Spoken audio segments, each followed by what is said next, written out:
मोदी सरकार की इस योजना से अब तक 51 लाख लोगों को मिला लोन, साथ ही में मिलती है सब्सिडी। जी हां दोस्तों, कोरोना काल में प्रभावित हुए छोटे काम धंधों को राहत देने या फिर उन्हें आर्थिक सहायता देने के लिए मोदी सरकार ने पीएम स्वनिधि योजना की शुरुआत की थी। इस स्कीम के तहत अक्टूबर 2023 तक 68 लाख स्ट्रीट वेंडर्स ने आवेदन किया है और इस स्कीम में 50 लाख आवेदन आने के बाद पीएम मोदी और कई अर्थशास्त्रियों ने इस योजना की सराहना भी की थी।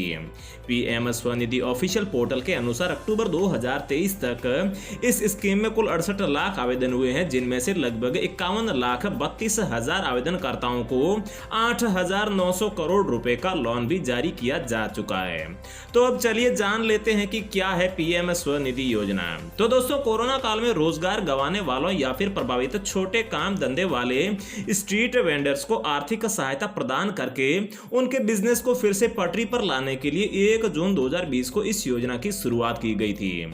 इसे प्रधानमंत्री स्ट्रीट वेंडर आत्मनिर्भर निधि योजना भी कहा जाता है और इस स्कीम के तहत सबसे पहले 10,000 रुपए का लोन 12 महीने के लिए दिया जाता है और जब लाभार्थी इस लोन की राशि को सही समय पर चुका देता है तो फिर उसे अगला लोन 20,000 रुपए और फिर 50,000 रुपए का लोन दिया जाता है। लोन पर सालाना 24% का ब्याज देना होता है, लेकिन इस ब्याज पर सरकार 7% सब्सिडी भी देती है। अब कौन ले सकता है इस योजना के तहत लोन या फिर फायदा? तो यह योजना स्ट्रीट वेंडर्स और लघु व्यापारियों को फायदा देने के लिए शुरू की गई थी और पीएम स्वनिधि ऑफिशियल वेबसाइट के अनुसार इसमें आवेदन करने की निम्न शर्तें हैं। जैसे कि सबसे पहली शर्त है स्ट्रीट वेंडर्स जो पहले से किसी सरकारी ऋण योजना का फायदा नहीं ले रहा हो। साथ ही में स्ट्रीट वेंडर्स में रेहड़ी पटरी वाले, छोटे दुकानदार, पनवाड़ी, ठेले वाले सभी शामिल है और स्ट्रीट वेंडर्स जिनका 24 मार्च 2020 से पहले पहचान प्रमाण पत्र बना हुआ हो। तो अब ये भी जान लेते हैं कि यहाँ पर पीएम स्वनिधि योजना के तहत आवेदन कैसे करना है। तो स्वनिधि योजना में आवेदन करके लोन लेने के लिए आपको सबसे पहले अपने सभी जरूरी कागजात तैयार कर लेने चाहिए।